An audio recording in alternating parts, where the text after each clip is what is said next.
ಕರ್ನಾಟಕ ಸರ್ಕಾರವು ಇತ್ತೀಚೆಗೆ ಕಬ್ಬನ್ ಪಾರ್ಕ್ನಲ್ಲಿ ಚಲನಚಿತ್ರ ಪ್ರೀ ವೆಡ್ಡಿಂಗ್ ಶೂಟ್ ಸೇರಿದಂತೆ ಎಲ್ಲಾ ರೀತಿಯ ಚಿತ್ರೀಕರಣ ಮಾಡುವುದನ್ನು ನಿಷೇಧಿಸಿತ್ತು. ಸದ್ಯ ಆ ಬೆನ್ನಲ್ಲೇ ಲಾಲ್ಬಾಗ್ ಬೊಟಾನಿಕಲ್ ಗಾರ್ಡನ್ನಲ್ಲೂ ಸಹ ಇಂಥದೇ ರೀತಿಯ ನಿರ್ಬಂಧಗಳನ್ನು ಹೇರಲು ಮುಂದಾಗ್ತಾ ಇದೆ.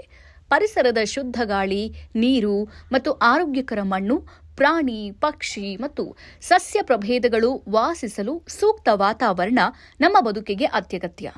ಬೆಂಗಳೂರಿನ ಒತ್ತಡ ಬದುಕಲ್ಲಿ ಒಂಚೂರು ವಿಶ್ರಾಂತಿ ಬೇಕೆಂದ್ರೆ ಜನ ಉದ್ಯಾನಗಳಿಗೆ ತೆರಳುತ್ತಾರೆ.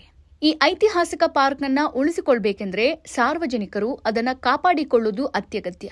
ಹೀಗಾಗಿ ತೋಟಗಾರಿಕಾ ಇಲಾಖೆ ಕಟ್ಟುನಿಟ್ಟಿನ ಕ್ರಮ ಪಾಲನೆ ಮಾಡೋಕೆ ಮುಂದಾಗಿದೆ. ಲಾಲ್ಬಾಗ್ನ ಉಳಿವಿಗಾಗಿ ಮರಗಳ ಮಧ್ಯೆ ಮತ್ತು ನಂತರದ ಫೋಟೋ ಮತ್ತು ವಿಡಿಯೋ ಚಿತ್ರೀಕರಣ, ಬೇಬಿ ಶವರ್ ಮತ್ತು ಮಾಡೆಲಿಂಗ್ ಪೋರ್ಟ್ಫೋಲಿಯೋಗಳು, ಇನ್ಸ್ಟಾಗ್ರಾಂ ರೀಲ್ಸ್ಗಳು ಮತ್ತು ವಾಣಿಜ್ಯ ಚಿತ್ರೀಕರಣ ಸೇರಿದಂತೆ ಎಲ್ಲಾ ರೀತಿಯ ಫೋಟೋ ಮತ್ತು ವಿಡಿಯೋ ಚಿತ್ರೀಕರಣವನ್ನು ನಿಷೇಧಿಸುವ ಪ್ರಸ್ತಾವನೆಯನ್ನು ತೋಟಗಾರಿಕೆ ಇಲಾಖೆ ಸಿದ್ಧಪಡಿಸುವ ಅಂತಿಮ ಹಂತದಲ್ಲಿದೆ. ರಾಜ್ಯ ಸರ್ಕಾರವು ಕಬ್ಬನ್ ಪಾರ್ಕ್ನಲ್ಲಿ ಸಿನಿಮಾ ಮತ್ತು ಮದುವೆ ಶೂಟಿಂಗ್ಗಳನ್ನು ನಿಷೇಧಿಸಿದ ಬೆನ್ನಲ್ಲೇ ಬೆಂಗಳೂರಿನ ಪ್ರಸಿದ್ಧ ಲಾಲ್ಬಾಗ್ ಸಸ್ಯೋದ್ಯಾನವು ಇದೇ ರೀತಿಯ ನಿರ್ಬಂಧಗಳನ್ನು ಪರಿಗಣಿಸುತ್ತೆ.